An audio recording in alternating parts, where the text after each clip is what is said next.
Olá, caríssimos irmãos e irmãs da Primeira Igreja Batista do Barreiro, eu vos saúdo com a graça e a paz do nosso Senhor Jesus Cristo. Estamos no domingo, o dia chamado Dia do Senhor, e eu sei que a essa altura, a essa hora do dia, você já deve estar com saudade da casa de Deus.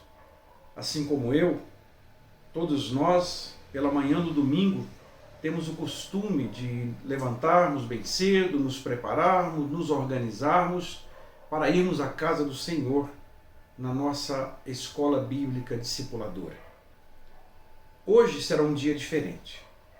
Nossa igreja hoje não se reunirá no templo, mas ela está firme, ela está reunida, ela está unida, cada um nas suas casas, nos seus lares, mesmo recolhidos, mesmo enclausurados, nós estamos na presença de Deus. Eu quero me dirigir a você nesse domingo, nesse primeiro domingo, nesse período de quarentena, e assim como nos próximos domingos nós estaremos falando de forma virtual com toda a igreja, e nos nossos grupos de WhatsApp, nas nossas redes sociais, nós estaremos interagindo, e a agenda do pastor não vai mudar no que diz respeito ao cuidado com as ovelhas, porque nós temos condições de orar por cada um, como os irmãos têm orado por mim. Eu tenho recebido muitas mensagens de conforto, de pessoas dizendo que estão em oração, e da minha parte também eu estou fazendo o mesmo. Nós estamos ligados no Espírito Santo. Então eu gostaria que você parasse, nesse tempo agora, não para me ouvir, mas para ouvir a mensagem da palavra de Deus. Eu quero tomar um texto que está no capítulo 24 de Mateus, no versículo de número 7. Se você está com a sua Bíblia, mantenha a Bíblia aberta nesse texto e no livro de Mateus. Diz assim, apenas um versículo: Porquanto se levantará nação contra nação, reino contra reino, e haverá fomes e terremotos e pestes em vários lugares.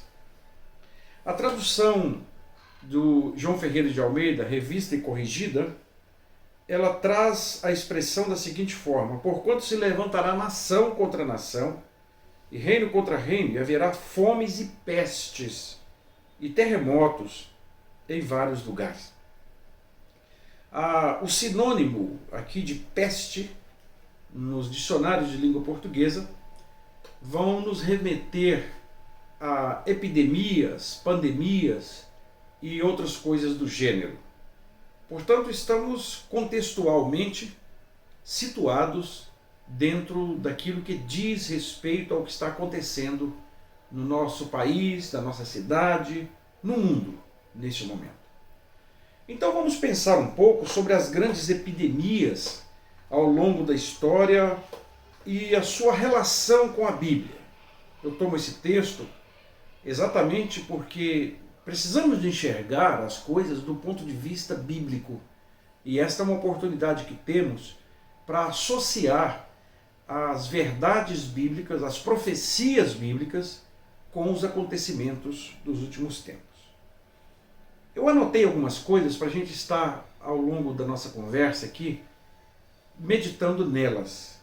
Bactérias, vírus e outros organismos já causaram estragos grandes à humanidade, e quanto mais terríveis as guerras, as circunstâncias de aglomeração de pessoas, os resultados foram catastróficos. Nós tivemos, ao longo da história dos seres humanos, guerras que marcaram, terremotos que marcaram regiões, cidades, erupções vulcânicas, muitos sinais a gente tem notado, e as pessoas talvez não tenham parado para pensar nisso, mas são cumprimentos das Escrituras Sagradas. O pano de fundo, do ponto de vista bíblico, ele não pode ser desprezado, e a ciência tem sua versão, e são lógicas, são coisas extremamente lógicas, respeito à ciência, mas também como teólogo e como cristãos, nós precisamos também de pensar nessas questões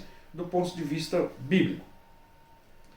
Bom, A Organização Mundial da Saúde e a Fundação Oswaldo Cruz nos dão alguns dados importantes sobre epidemias no mundo, no Brasil e no mundo. A peste negra, muito conhecida, ceifou mais de 50 milhões de pessoas nos anos de 1333 a 1351 na Europa e na Ásia.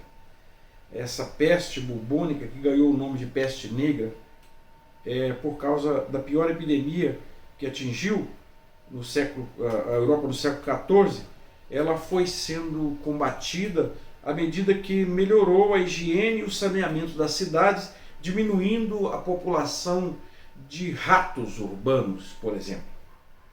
A contaminação, a principal bactéria, ou a bactéria causadora da peste negra, ou a peste bubônica, era transmitida, o condutor dela eram os roedores, os ratos, né?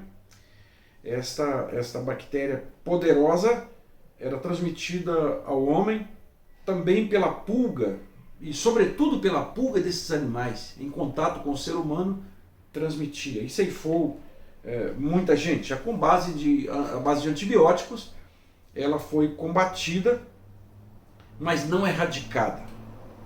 Ainda até nos dias de hoje, se não combatida, 60% dos casos de peste negra, peste bubônica, né, ou contaminação pelo rato, ela é possível matar 60%, em 60% dos casos, se não tratados, podem levar as pessoas a óbito. Nós tivemos também, nos anos de 1817 até 1824, a cólera. A cólera ceifou centenas de milhares de pessoas, né? E uma doença, um mal, uma epidemia conhecida desde a antiguidade. E a contaminação básica da cólera é através de água, né? Do meio da água, ou alimentos contaminados, né? A falta de saneamento básico sempre foi um dos causadores principais das grandes pestes que assolaram que são sintomas, né, para a humanidade, que provocaram essas coisas para a humanidade ao longo dos anos, ao longo do tempo. O tratamento também à base de antibióticos, através de vacina, garantiu, né, a erradicação deste mal. Pensemos então em mais uma, a tuberculose, de acordo com a Organização Mundial de Saúde, nos anos de 1850 a 1950, 100 anos, ela matou 1 bilhão de pessoas. E esses sinais dessa doença foram encontrados em esqueletos de 7 mil anos atrás. Então é algo mais antigo do que nós possamos imaginar, a tuberculose.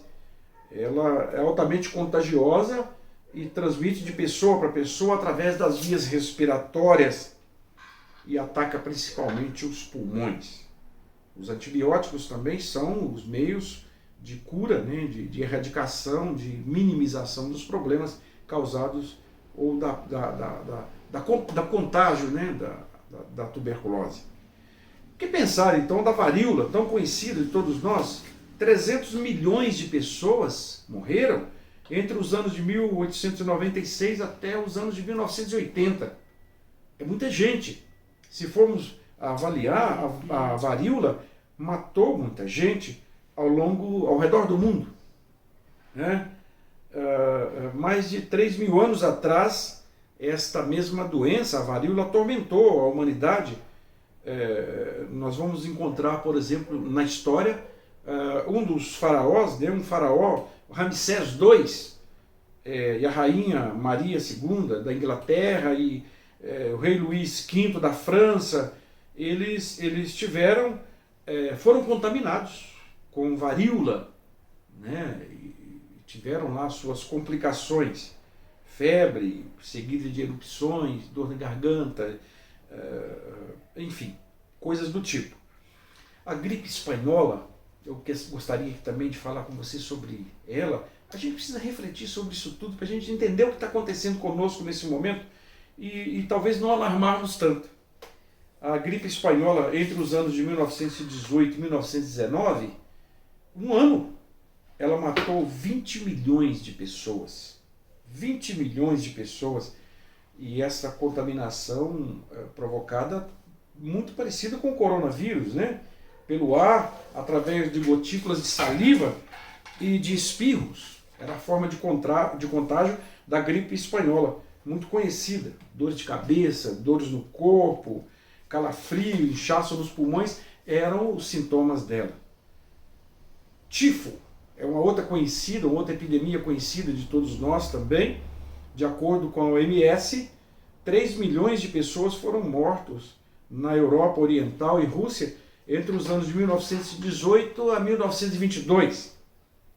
É uma doença causada também por bactérias cuja transmissão, né, a epidemia, quando a pessoa coça, né, picada de pulga, mistura as fezes contaminadas daquele inseto e vai para a corrente sanguínea. É um negócio terrível. Sintomas são parecidos com os das outras: dor de cabeça, dor nas articulações, febre alta, delírio e erupções cutâneas, até com hemorragia, né? Pequenas hemorragias. Bom, gostaria de refletir com você também sobre outra epidemia muito conhecida, que é a febre amarela. Ceifou 30 mil pessoas na Etiópia entre os anos 60 e 62, em 2 anos. É muita coisa, é um número considerável, né? O flavivírus tem uma versão urbana e a outra versão terrestre. Então a febre amarela ela não ocorria só no meio rural, no meio urbano também. E na África e nas Américas também ela matou muita gente. Através da picada de um mosquito transmissor que trazia consigo o vírus, infectava as pessoas. Muita febre alta, cansaço, calafrios, náuseas, vômitos eram seus sintomas. Muito conhecido de todos nós na nossa infância foi o sarampo, né? 6 milhões de pessoas por ano até 1963. Depois do advento da descoberta da vacina, né, e essa era uma das principais causas da mortalidade infantil até a década de 60. Né?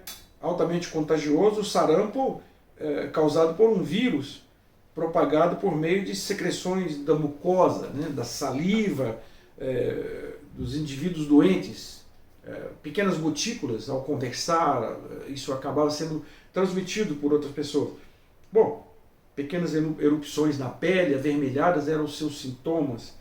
Todos nós já devemos ter passado por isso. Depois da vacina, isso foi erradicado, sobretudo do Brasil. A malária, 3 milhões de pessoas por ano, desde 1980. Em 1980 foi descoberto um protozoário de nome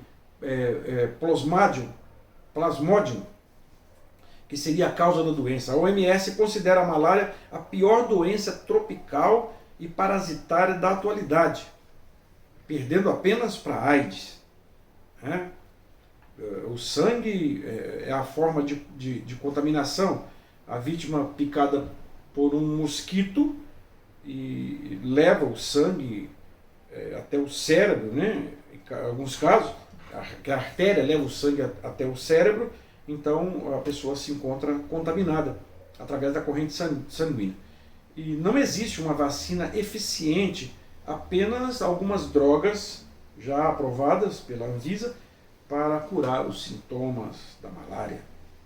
E por fim, eu quero considerar com você, antes de falar do coronavírus, para encerrar, mas pensar um pouco sobre a AIDS. É outra epidemia mundial, 22 milhões de mortos, desde 1981, quando ocorreram os primeiros casos identificados, né? Em 81, nos Estados Unidos, ela foi considerada uma epidemia pela Organização Mundial de Saúde. O vírus transmissor é o HIV, como todo mundo já conhece, e através do sangue, do esperma, da secreção vaginal e do leite materno também, são formas de contágio da AIDS. Ela destrói o sistema imunológico deixando o organismo frágil a qualquer outro tipo de doença. Uma pneumonia simples mata a pessoa, não pela pneumonia, mas pela baixa imunidade que o vírus, o HIV, provoca no ser humano. Então vem a óbito pessoas assim. Não existe cura. Os soros positivos são tratados hoje com coquetéis de drogas que inibem simplesmente a proliferação do vírus, mas não há cura. A gente sabe que não há cura para isso. Bom, o que pensar então daquilo que está assustando os seres humanos neste momento? O coronavírus. O Covid-19 foi constatado na cidade chinesa de Wuhan, como todos já sabem, no fim do ano passado. E logo em seguida, o vírus sofreu uma mutação e até o presente momento não está claro para a comunidade científica sobre essa mutação que ele sofreu. E aí nós vamos entender então por que é chamado de novo coronavírus. Ele não é o vírus original, onde tudo começou, naquele que houve os primeiros contatos lá em Wuhan. O Ministério da Saúde declara que o vírus responsável pelo Covid-19, apontado na variação da família do coronavírus, é esse. E os primeiros casos foram identificados na década de 60. Então isso é bem mais antigo do que nós possamos imaginar. O coronavírus ele já existe desde a década de 60, quando foram identificados os primeiros casos. A mutação, o novo coronavírus, é que então está sendo chamado de Covid-19, ele é uma mutação genética daquele original e por isso o radar científico não conseguiu ainda ajustar algo que pudesse ser eficaz contra esse novo vírus. Bom, a doença provocada por essa variação, então na China, ela é chamada de Covid-19. A partir do dia 11 de fevereiro desse ano ela recebe essa denominação. A OMS emitiu o primeiro alerta para a doença em 31 de dezembro de 2019 e depois que as autoridades chinesas então notificaram que uma misteriosa pneumonia havia aparecido, provocado os primeiros casos na cidade de Wuhan. Wuhan, uma cidade, é uma metrópole com 11 milhões de habitantes, é a 7ª cidade chinesa e a 42ª cidade no mundo. Ela é equiparada a São Paulo, com 12 milhões de habitantes, São Paulo. Wuhan é uma cidade muito parecida com a cidade de São Paulo, portanto um centro grande. O surto inicial ocorreu com pessoas, e aqui eu quero chamar a sua atenção. O primeiro caso de surto em Wuhan aconteceu com pessoas que tiveram acesso a um mercado de frutos do mar naquela cidade e consumiram esses frutos do mar. Com base no que se vende naquele mercado, entre outras coisas, animais como ratos, serpentes, cães, gatos, sapos, insetos, entre outros tantos exóticos para nós, mas tudo isso é vendido lá nesse mercado de Wuhan, destinado ao consumo humano. E muitos animais são apontados como hospedeiros do vírus do Covid-19, mas especialmente o morcego, um velho conhecido da comunidade científica como um portador de um número considerável de coronavírus diferentes. Não só o Covid-19, mas o morcego, lá já está provado isso cientificamente, que ele é portador de vários outros coronavírus. Então, fica aí a grande pergunta. O que tudo isso quer dizer? Reportando então ao texto inicialmente lido, o texto de Mateus, nós vamos encontrar a sabedoria bíblica de Jesus quando ele fala sobre o princípio das dores, o chamado sermão do monte, o sermão da montanha. Jesus estava no Monte das Oliveiras e ele profere essas palavras. Entre outras coisas, ele cita a peste.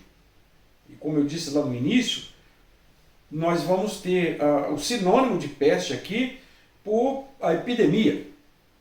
Então, nós podemos, de forma conclusiva, dizer que, entre tantas outras afirmações, o Covid-19, ou essa epidemia, é um sinal evidente da volta de Jesus.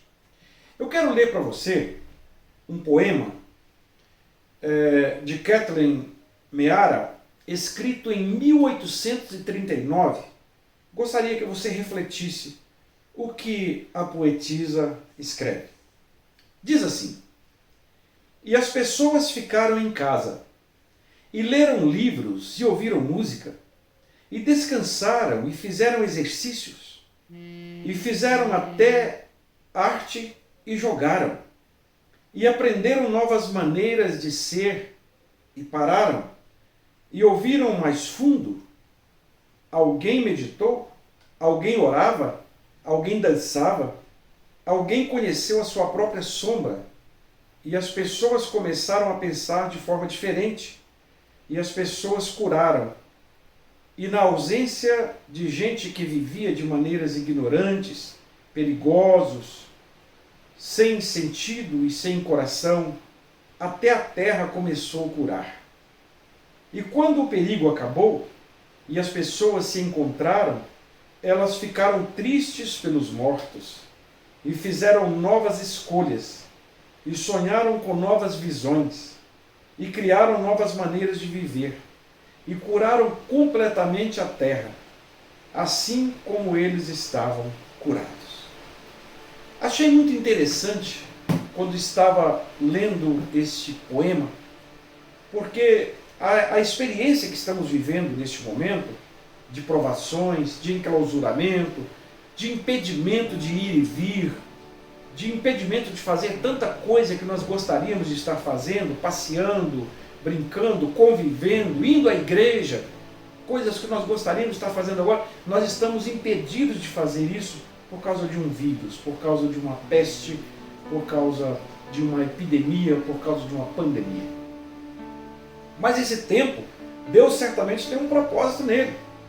Observe que as pessoas estão mais sensíveis, as pessoas estão refletindo mais, as pessoas estão até mesmo mais amáveis nesse tempo de enclausuramento. As pessoas estão orando mais, as pessoas estão meditando mais sobre as coisas de Deus, estão se respeitando mais. Então é um tempo de crescimento. Eu quero finalizar esse sermão de domingo te dizendo para tirar proveito dessa circunstância adversa. Aproveite para crescer mesmo. Aproveite para acordar melhor amanhã. Aproveite para pensar em estar mais preparado para o dia de amanhã. E finalizo te alertando com aquilo que Jesus falou no capítulo 24 de Mateus, conforme lemos. Isso tudo que está acontecendo ainda não é o fim, mas que estejamos preparados para o fim. Nós somos cristãos, seguimos a Jesus por um propósito específico. Nós acreditamos na volta de Jesus. Nós acreditamos no tempo em que Ele vai voltar para buscar a sua igreja. E nós fazemos parte desta igreja, a chamada Igreja Gloriosa. Ela deixa de ser militante, deixa de estar nesse mundo para ir para estar com Jesus eternamente. Essas coisas que estão acontecendo são passageiras porque elas têm que se cumprir, são profecias. Mas a eternidade com Deus, o próprio nome já diz. Não haverá sofrimento, não haverá preocupações, não haverá coronavírus, não haverá nenhuma peste, não haverá nenhuma calamidade, não haverá nada dessas coisas. Nós estaremos com Ele para sempre, para viver nas bodas do Cordeiro. Que Deus te abençoe, que Deus te guarde, que Deus te faça melhor cada dia, que nesse tempo de enclausuramento possa ser também um tempo de crescimento na graça e no conhecimento do Senhor Jesus. Eu quero orar com você agora. E nesta oração, nós vamos juntos pedir a Deus para que nos guarde. Na semana que vem eu quero estar falando com você sobre a praga do Egito, da matança dos inocentes, para que o anjo do Senhor possa estar cuidando de cada um de nós, Jesus, para que os anjos do Senhor possam estar acampados, possam estar junto com cada um de nós.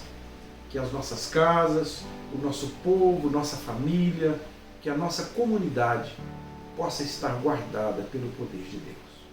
Então ore junto comigo nesta hora, você que está na sua casa, você que está em família, você que reuniu a família para ouvir esse sermão neste momento. Estejamos agora como igreja em oração. Oremos.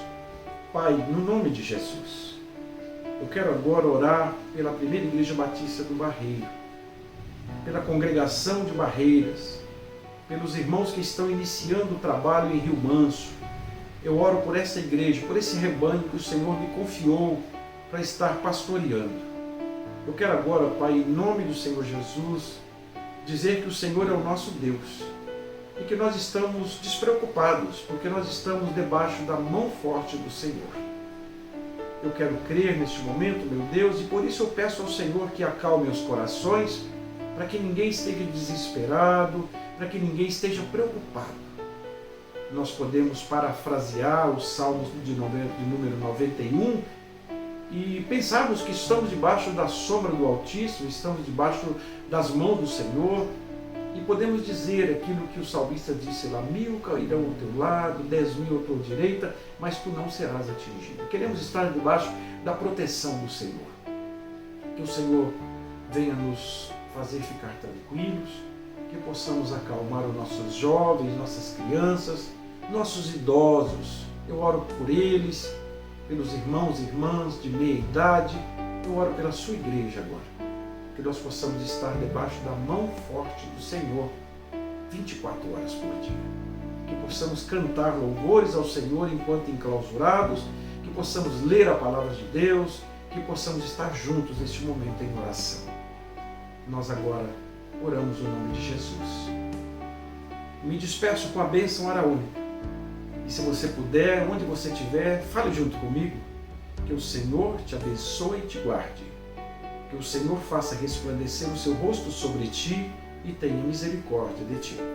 Que o Senhor sobre ti levante o seu rosto e te dê a paz.